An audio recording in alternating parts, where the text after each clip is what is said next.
নমস্কাৰ বন্ধুসকল, ফাইনেলি ভাল খবৰ আহি গৈছে। গম পাইছে মাজত মাত্ৰ কেইটামান মুহূৰ্ত বুলিয়েই কৈছোঁ যে কেইটামান মুহূৰ্তৰ পাছতে আমাৰ অসম পুলিচৰ প্ৰায় 2300-2500মান পোষ্টৰ এপ্লাই হ'ব। এবাৰ এপ্লাই কৰিব, যিহেতু ভুল কৰিব নোৱাৰিব, আৰু এবাৰ এপ্লাই কৰাৰ পাছত দ্বিতীয়বাৰ এপ্লাই কৰিব নোৱাৰি। গতিকে ভিডিঅ'টো শেষলৈকে চাব, নতুন কেণ্ডিডেটখিনিয়ে শেষলৈকে চাব। গতিকে নতুন পুৰণা যিয়ে নহওক কিয় সকলোকে কৈছোঁ ভিডিঅ'টো শেষলৈকে চাব, কাৰণ মাজত মাত্ৰ কেইটামান মুহূৰ্ত আছে। এই মুহূৰ্তকেইটা যোৱাৰ পাছতে অসম পুলিচৰ এপ্লাই হ'বলৈ গৈ আছে। বহুখিনি পোষ্ট, গ্ৰেড 4ৰ পৰা আদি কৰি ABUB কামাণ্ডো SI পৰ্যন্ত বহুখিনি পোষ্টৰ এপ্লাই হ'ব। গতিকে এপ্লাই কৰাৰ আগমুহূৰ্ততে আমি এই কথাখিনি কোৱাটো উচিত, জনাটো উচিত। গতিকে ভিডিঅ'টো সেইটো কাৰণে কৈছোঁ শেষলৈকে চাব। এতিয়া কথাটো হ'ল, আমাৰ প্ৰায় 16 তাৰিখৰ পৰা 16 জানুৱাৰীলৈকে বহুখিনি পোষ্টৰ এপ্লাই চলি থাকিব, আৰু প্ৰায় একেখিনি কেণ্ডিডেটে।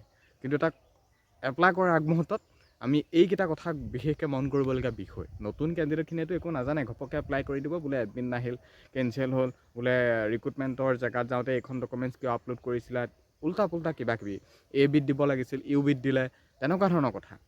যোৱাবাৰ আমাৰ ইয়াতো ভুল কৰিছিল, তেওঁ 32 পাইছিলে, তেওঁ UBত নিদিলে, ABত দি থ'লে। UBতটো তেওঁ দিয়াহঁতে নাম আহি যায়, তেওঁ UB চাৰ্টিফিকেট নিদিলেই।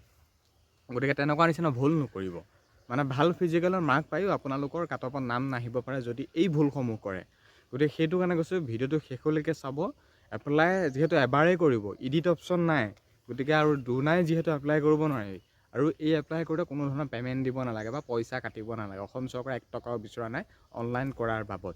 যদি আপোনালোকে মোবাইলতে কৰিব বিচাৰিছে, খুব ধুনীয়াকৈ কৰিব, আৰু কেবিটো কমাই ল'ব, ডকুমেণ্টছৰ কেবিবিলাক কমাই ল'ব। এপ্লাই কৰোঁতে ভালদৰে কৰিব। যদি কম্পিউটাৰ দোকানত যাব বিচাৰিছে, তেনেহ'লে 100 টকা 50 টকা তেওঁলোকে কিবা এটা ল'ব, সেইটো দিবই লাগিব অনলাইন ফিজটো। খালি চৰকাৰৰ ফালৰ পৰা কোনো ধৰণৰ পে'মেণ্ট বিচৰা নাই, সকলোকে কৈছোঁ। এতিয়া এইখিনি পোষ্টৰ এপ্লাই হ'ব। ফাৰ্ষ্টে লাগিব ডকুমেণ্টছ কি? সেইখনেই হৈছে আমাৰ এমপ্লয়মেণ্ট এক্সচেঞ্জ কাৰ্ড। তোমালোকে বনাই ল'বা, অনলাইন হ'ল লগতে বনাই ল'ব পাৰিবা। এতিয়াও যদি টাইম আছে, টাইম যথেষ্ট আছে, গতিকে বনাই লোৱা। এমপ্লয়মেণ্ট এক্সচেঞ্জ কাৰ্ডখন তোমালোকে 1 ঘণ্টা আধা ঘণ্টাত অনলাইনত বনাই ল'ব পাৰিবা। এমপ্লয়মেণ্ট এক্সচেঞ্জ কাৰ্ড, পুনৰবাৰ কৈছোঁ, ৰেজিষ্ট্ৰেশ্যন বা এমপ্লয়মেণ্ট এক্সচেঞ্জ যিখন কাৰ্ড হয় সেইখন লাগিব। লগতে তোমালোকে যোনটো পোষ্টত এপ্লাই কৰা সেইটো পোষ্টৰ অনুসৰি কোৱালিফিকেশ্যন লাগিব, মানে তোমালোকৰ স্কুল ডকুমেণ্টছ লাগিব। তাৰপিছত যদি NCC, হোম গাৰ্ড, VDP যদি আছে, সেই ডকুমেণ্টছখিনি লাগিব।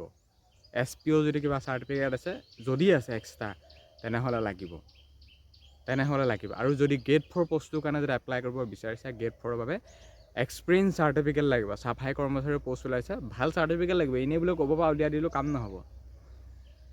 গতিকে এক্সপিৰিয়েঞ্চ চাৰ্টিফিকেট লাগিব 1 year চাফাই কৰ্মচাৰীখিনিৰ কাৰণে। চাফাই কৰ্মচাৰী জানাই বয়সটো যথেষ্ট দিছে, 40 এজলৈকে। আৰু লগতে ফৰেষ্টৰ ড্ৰাইভাৰৰ বাবে বাকী ড্ৰাইভাৰ যিখিনি পোষ্ট ওলাইছে, কোৱালিফিকেশ্যন ডকুমেণ্টছ দিয়াৰ উপৰি ড্ৰাইভিং লাইচেঞ্চ লাগিব। ড্ৰাইভিং লাইচেঞ্চ নহ'লে নহ'ব এপ্লাই। ড্ৰাইভিং লাইচেঞ্চ লাগিব, ইণ্টাৰভিউ সময়টো বিচাৰিব। যদি তোমালোকে এতিয়া কিবা এখন দি পেলাই এপ্লাই কৰি থোৱা, পিছত যদি বিচাৰিলে অনলাইন কৰোঁতেও তুমি ড্ৰাইভিং লাইচেঞ্চ নিদিলে ডাইৰেক্ট ৰিজেক্ট কৰি দিব পাৰে। গতিকে সেইটো কাৰণে কৈছোঁ, ড্ৰাইভিং লাইচেঞ্চ যাৰ আছে তেওঁলোকে এপ্লাই কৰিব ফৰেষ্টত, এইটো মেণ্ডেটৰী হয়। ড্ৰাইভিং লাইচেঞ্চ লাগিব যিখিনি পোষ্ট ওলাইছে।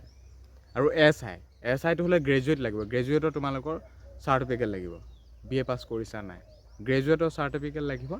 আৰু লগতে তোমালোকৰ ভাল কোৱালিফিকেশ্যন, আৰু গ্ৰেজুৱেট যদি আছে SIত এপ্লাই কৰিব পাৰি। কনষ্টেবল ABUBৰ কাৰণে 10 পাছ হ'লেও হ'ব ABৰ বাবে, UBৰ বাবে হ'লে 12 পাছ। হায়াৰ ছেকেণ্ডেৰীটো দিবলৈ চেষ্টা কৰিবা। হায়াৰ ছেকেণ্ডেৰী হ'লে দুইটাই ABUB পাৰিবা, যদি 10 পাছটো দিয়া অনলি ABত। গতিকে নিশ্চয় গম পাইছা, অৰিজিনেল ডকুমেণ্টছ এক্সট্ৰা যি আছে গোটেইখিনি অৰিজিনেল।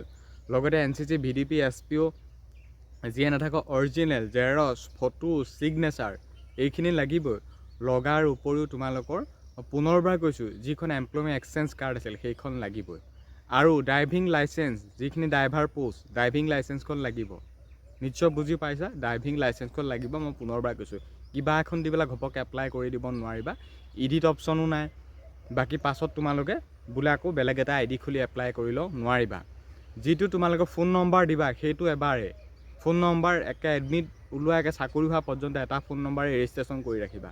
এটা ফোন নম্বৰ দি ID খুলি ৰাখিবা, তেতিয়া তোমালোকৰ এডমিট ওলাবগৈ। নহ'লে ফোন নম্বৰ বোলে হেৰাই গ'ল, কিবা গ'ল, এডমিট নোলাব। গতিকে সেইকাৰণে কৈছোঁ, এটা ফোন নম্বৰ দি তোমালোকে ৰেজিষ্ট্ৰেশ্যন কৰিবা, এবাৰে এপ্লাই কৰিবা। এপ্লাই কৰোঁতে ভালদৰে, কোনো ধৰণৰ পে'মেণ্ট কৰিব নালাগে। এবাৰ এপ্লাই কৰিব, অৰিজিনেল ৰিয়েল ডকুমেণ্টছ দিবা, নাম আধাৰ কাৰ্ড পান কাৰ্ড য'ত যি আছে সকলোখিনি ৰিয়েল। পুনৰবাৰ কৈছোঁ, দুবাৰ এপ্লাই কৰি নিদিবা, পিছত এডমিট নাহিব পাৰে। আগতে আহিছিল নাজানো, কিন্তু এইবাৰ নিউ প্ৰচেছ, গতিকে নহায়ো দিব পাৰে, সেইটো কথা নাই। গতিকে Aadhaar card PAN card identity card যি দিওঁতে ভালদৰে দিবা। নাম ফটো ছিগনেচাৰ এইখিনি লিখোঁতে একদম খুব সাৱধান। আৰু ডকুমেণ্টছৰ পাৰ্চেণ্টেজ এডিট কৰোঁতে একদম সাৱধান, কাৰণ পাৰ্চেণ্টেজত UB পোষ্টত মাৰ্ক দিয়া হয়। UB পোষ্টত যিহেতু মাৰ্ক দিয়া হয় 45ৰ পৰা 2, 60ৰ পৰা 3, 75ৰ পৰা 5।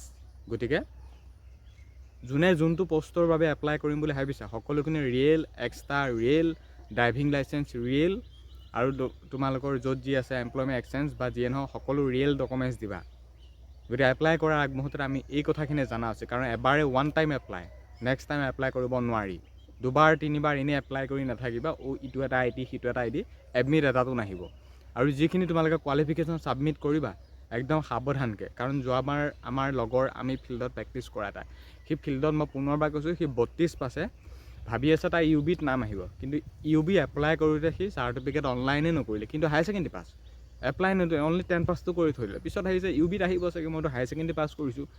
হায়াৰ ছেকেণ্ডেৰী পাছ নকৰা, তুমি MA BA BCom পাছ নকৰা কিয়? তুমি যদি ছাবমিট নকৰা তোমাৰ 10 পাছটোতো ধৰিব ন। সেইটো কাৰণে তেওঁ ABত নাম নাহিলে, 47 মান পাইছিলে, আৰু UBত 32 পাইছিলে, নাম নাহিলে, কাট অফত থাকিব। গতিকে একদম ভুল নকৰিবা, এপ্লাই কৰোঁতে একদম সাৱধান, বাৰম্বাৰ চাই থাকিবা ক'ৰবাত কিবা খেলি মেলি হৈছে নেকি, এইটো হৈছে নেকি, সেইটো হৈছে নেকি। এপ্লাই কৰোঁতে একদম চায়ে থাকিবা, চেক কৰিয়ে থাকিবা, বাৰে প্ৰতি চেক কৰি থাকিবা কিবা হৈছে নেকি। কাৰণ ক'ব নাই, ঘপককৈ ৰিজেক্ট কৰি দিয়ে, 1 year 2 year বেকাৰ লোকচান। নতুন কেণ্ডিডেট পুৰণা কেণ্ডিডেটৰ বাবে এই ভিডিঅ'টো বহুত বেছি হেল্পফুল হ'ব বুলি ভাবোঁ।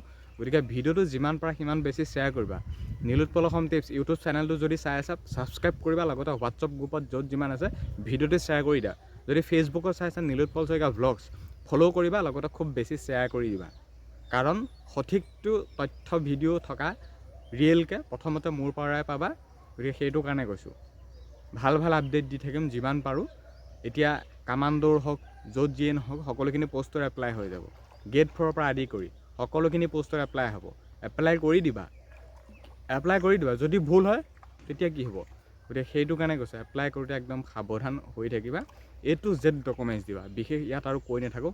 যোনদিনাখন এপ্লাই হ'ব মই নিজে এপ্লাই কৰিম, মই নিজে এপ্লাই কৰোঁতে তোমালোকক লাইভ দেখুৱাই দিম মই কেনেকৈ এপ্লাই কৰিছোঁ। গতিকে আজিৰ ভিডিঅ'টোত ইমানখিনি কথা আছিল। ইমানখিনি সময়লৈকে চাই থকাৰ কাৰণে বহুত বেছি ধন্যবাদ। লগৰ বন্ধু বান্ধৱীক আজি এই ভিডিঅ'টো শ্বেয়াৰ কৰি দিবা, নিশ্চয় তেওঁলোকেও বহুখিনি কথা জানিব পাব। গতিকে আজি এই ভিডিঅ'টোৰ পৰা এইখিনিতে সামৰি মাৰিছোঁ। ধন্যবাদ, জয় আই অসম।